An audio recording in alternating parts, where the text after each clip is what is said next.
Alright, hey guys, it's a Croup here, and so this is my vlog for Bookcon 2019. It was awesome. I'm not going to tell you too much of what happened right now, because I want you to watch the video. Let me tell you, some crazy stuff happened. But I'll tell you that I did meet Jason Reynolds, Cassandra Clare, John Cena, and so not going to tell you more, but enjoy the vlog. Hope it doesn't get too lengthy, and enjoy. So something cool happened right away. I met Kristen Martin, you know, the YouTuber, and I got a picture. So then came the Family HQ, where we saw John Cena read aloud his book, Elbow Grease. His battery was completely dead.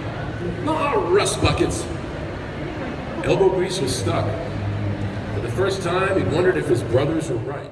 So then we explored some more before we went to some of the panels.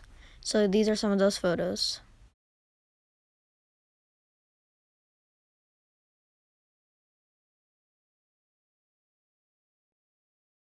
So then we went to our first panel, which was called Contemporary Fictions and Modern Day Storytellers. So it was really good. It talked about like how you construct relationships in stories. And I thought it was pretty interesting.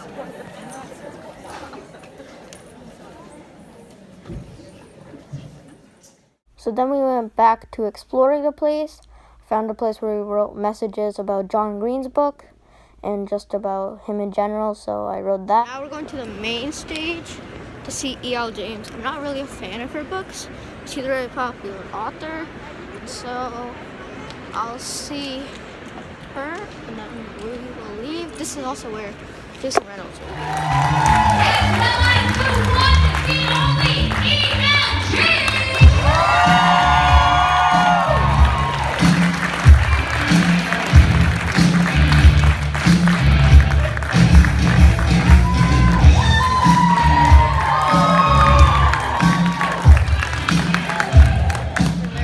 picture. I'm never going to read E.L. James. She's not even a good author, I don't think. Just got a picture because she's actually pretty popular. So we're gonna sit now. Yeah, for that. Hey! Did you pick up my... Then we went to another panel about DC Ink for a little while, and it was pretty interesting. Reimagine this thing that you don't automatically fit into, and I think, you know, Harley's like the perfect outside of character. A lot of these characters are. So I've always, I've always wanted, I guess, the darkness going inside me before it destroys me. And I'll add to that when we get a box, so at some point in time we get a box of books and we get them before they go on sale in stores, and my first thought was, dang, this is so heavy. Like, I watched it last night, and I was like, so oh my god, I can kill someone with this. you know, the quality of the paper is amazing, and then there's so much ink. And what I love most, I'm in love with Under the Moon, and the reason I think that it's so fun is that I can just brag and say, oh my god, look at these illustrations, and I had nothing to do with those illustrations. so you just say this is a beautiful book. It's freaking gorgeous. Yeah, I mean, look at that. So I'm looking at it down there. So it's lovely to be able to. Then, since I was feeling like it, I went to a fan fiction panel. It was all about constructing worlds and how fan fiction can actually propel you as a writer, and so how it can help you, even though it seems like just like plagiarizing, how it can actually help you develop as a writer and create some tension and create those skills you need for a novel.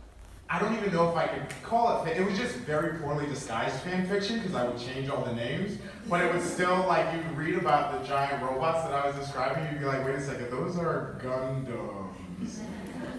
So I would say that's probably the very first like fandom that I have conscious memories of being a part of. Awesome. Mine was like Final Fantasy VII.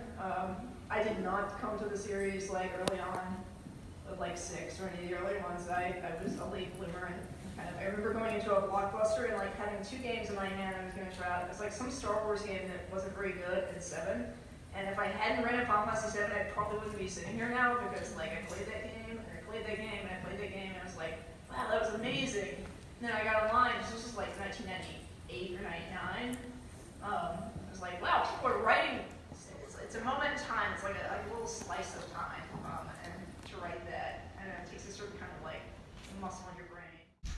So then I went to another panel. This one I also had planned out before. And it was a world building panel. It was very informative. I took some notes on it. And so enjoy the few clips I did get of it on my phone. Words are the projector, and the reader's imagination is your projector screen, which makes world building sort of setting down the rules of the game, which means, I don't know if you just tell the rules, I don't know, it's a good job, but it's fun. Anyway, what we're going to do is on the reader throws the book over it. You can spend them on things like using a complicated structure, like you don't use a 3-act structure, that's unfamiliar. Having a difficult to pronounce main character's name, or having too many capitalized words on the page. That uses points. Kill a cat, you use all your giving points. And so what I want to ask all of you guys to discuss is, where do you think that you were using giving points in your world building, and why were they worthwhile? And once we let the line, just discuss. I think I definitely use giving points on tropes because there are a lot of tropes that I really enjoy. And for me, there's a familiarity with them. I think the onus then becomes on the writer to make it a little bit different. So familiar enough to resonate with people and be satisfying, but then put your own little personal spin on it. So I think definitely that trope, or that giving, that was a giving point for me. I noticed, Allie, that in the very beginning of your book, this isn't a spoiler, you kill a love interest. That feels like it uses some giving points. Yeah, but the love interest in my book is dead, and it's not a magical book, so we know he's not coming back. And that, I was like, can I pull this off? Like, that's scary to me, is can the love interest for the whole book be dead at the time pretty much. And then I also need to care about him without having there be too many flashbacks. You know, I still need to give you the backstory. So I think that's where I spend a lot of it. Will you come on a journey where someone that might make much of those is dead? But I do think, like, you can find that into it is we all love someone who is no longer here. Does that love still matter? Does it still, you know, you can always find like the same, like the entry point to maybe make the game fun for it. But I think you're right. That's why I spent a lot of money. Are you still not spending around? Oh my gosh, I just realized I'm gonna comment about over by John Wick. Wait a minute, no, seriously. Okay, so I know. So you can be a good person and not ask rude questions at panels. Carmen actually said that. No, he actually said that. Like, we're controlling except for Arvin, who was like, at one point, I loved him so much. He was like vibrating. He was so bad. I was like, oh god. So while I was at the world building panel, my brother kept sending me some pictures of John Cena on WhatsApp because he was at the one-on-one with John Cena at the main stage. So right after the world building panel ended, I needed to go right to John Cena's one-on-one, and did I have a surprise for me? So when I got there, I actually realized that there was a line, and I looked to see what the line was for, and I see it was for a microphone, and the people at the microphone were asking John Cena questions. So I went to my brother and I asked, can I do that? Like, is there any like VIP stuff or anything?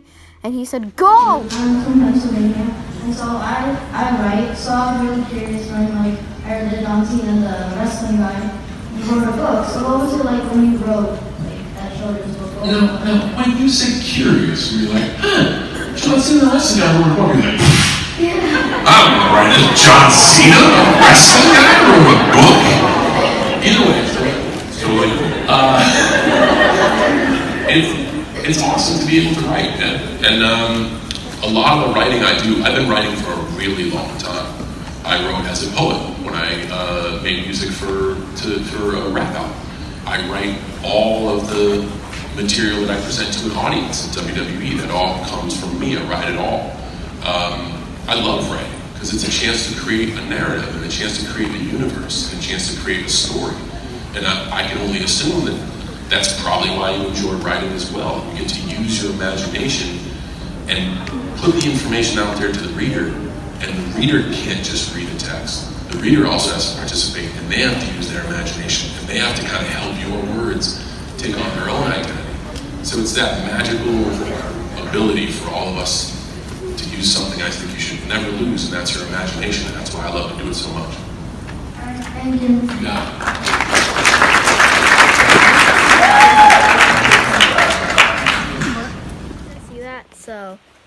yeah, I literally asked a question to John Cena, and that was amazing. You don't know how much I was shaking.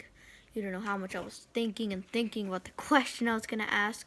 Okay, so I asked a question, then immediately we left in some fits of giggling, and so we just like recalibrated with, and we recouped with our parents, and we talked a little. We might have gone to the autographing somewhere around there again, and then we went to the Epic YA with Jason Reynolds, Sandra Claire, Tony, can't pronounce her last name, and Julie someone. So, really good. I was there for Jason Reynolds. And something also really exciting happened. Before the YA thing with Jason Reynolds, my brother, while he was going to the bathroom, had a Jason Reynolds sighting. So yeah, then was the YA thing, and it was a blast. I've never seen such great writing advice by such great writers. These are writers of the decade. So before the YA thing, I was actually called onto stage to sing, and I got 2 points. I sang Baby Shark and some other song I totally forget, but I sang a lot in my school. Also, didn't peg you all for Baby Shark fans. But alas, you guys really got into that. Who knew? I was surprised. I was shocked. I'm super excited to try the next song since we're in New York. Okay. I don't know. I'm afraid. Okay. Julie Murphy.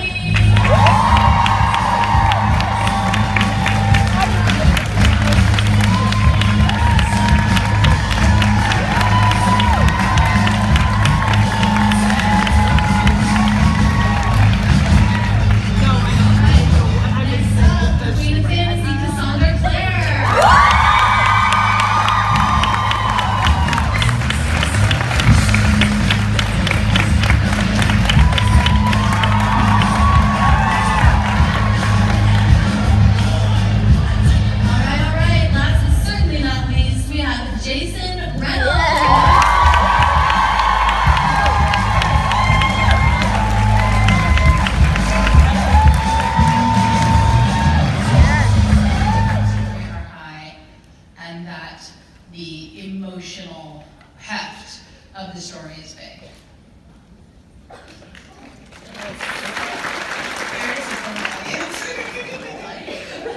And no one knows where to leave it. I think we should. So I have no idea. I have no idea. I think for me, it's interesting, right? There's nothing I ever think about. I don't honestly have any idea what epic. I don't really know, but I guess if I had to think about my own sort of space and the way that I choose to write, or even the people in my life, I think about our elders, our grandparents, right? And when they reach that point in their lives, when they're on their way out, we're like, man, grandpa, grandma lived an epic life. But if you were to go back and look at their lives, it was a life that was no different than any of ours, right? So we always put epic proportions on this other scale, but I think at the end of the day, if there's a way to sort of show the magic in your everyday life, the epic nature of everyday life, and the recognition that everybody in here who's breathing, it's magic. You know what I mean? And then maybe we for me, that's what I think about. How can I take a normal thing and turn it into something that feels so far away just by recognizing the intricacies and the genius that is human existence. Yeah, and I love that reading is magic, which I'm sure we can all agree on. So then we went back upstairs, thinking of what we should do next. We thought the day was over, but trust me, it was not over. I also learned that Chris Colfer had come out with a new book, A Tale of Magic, and so I'm definitely going to try to pick that one up. So then I went to what I thought would be my last Bookcon of the day, but it was not. Something more exciting, the most exciting of the entire day was yet to come. So this was a panel for some pretty famous booktubers. With 5 questions each? Yeah, who wants to go first? Christine? Sure. I can ask Kat some questions. Okay. Oh yeah.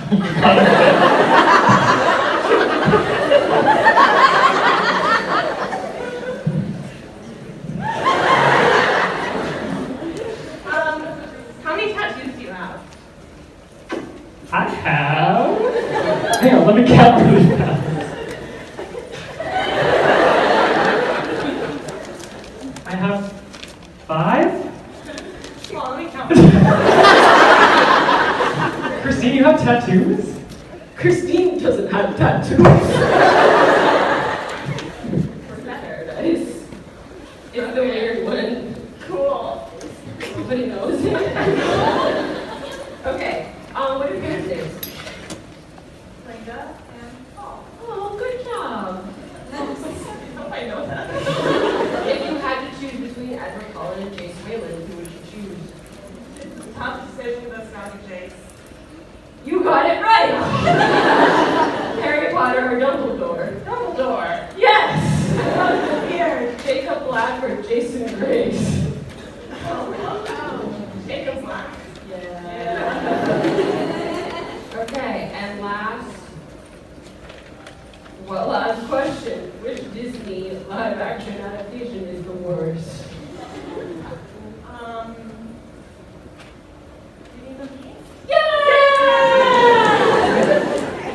You win, Christine! Woo!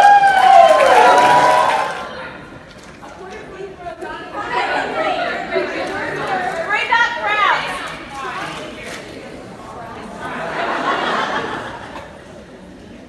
Dear Book Explosion, so I have a bit of trouble. A few weeks ago, I quoted a line at school, and now all the popular boys think I know meme culture. I know are vines and K-pop memes. I left some references, which is a dangerous game to play. Should I admit that I really am an internet fossil, or just go on pretending? Love from a fake meme knower. And I think that you only have one option. So then the phone was 1%, so I didn't record after that. But it was actually a really funny event. Wish I actually watched their channels, so I would actually know like what they're talking about. But it was still really cool. So then I went back upstairs to officially end Bookcon.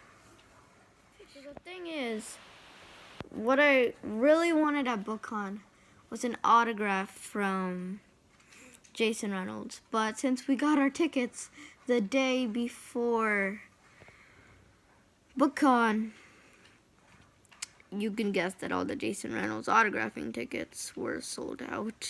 They probably had been for like 2 weeks. So I was really sad about that. So as we walked out of the Javits Center, I was like, that's it. I didn't get any autograph from Jason Reynolds, but it was still a lot of fun. Heading out, going to the car. We were already out of Javits Center. And, I was still really sad about not getting an autograph from Jason Reynolds. And then we're walking, and so my brother goes, Virgie, it's him, it's him, it's him. And so I look over and I see Jason Reynolds literally walking by. It was the most amazing thing. So I literally go running after him. It was the craziest thing ever. How often do you see your favorite author just walking down the street, like right next to you? Oh my God. You don't know how crazy that was. So I got a picture with him and I got an autograph. And the funny thing is, in the actual autographing area for the actual tickets, selfies or photos were not allowed. And so that was absolutely amazing. I can't believe that happened. How much luck do you need for that to happen? Oh my God. Okay, so that's the actual end of the video. Thank you so much for watching. That was such a crazy day.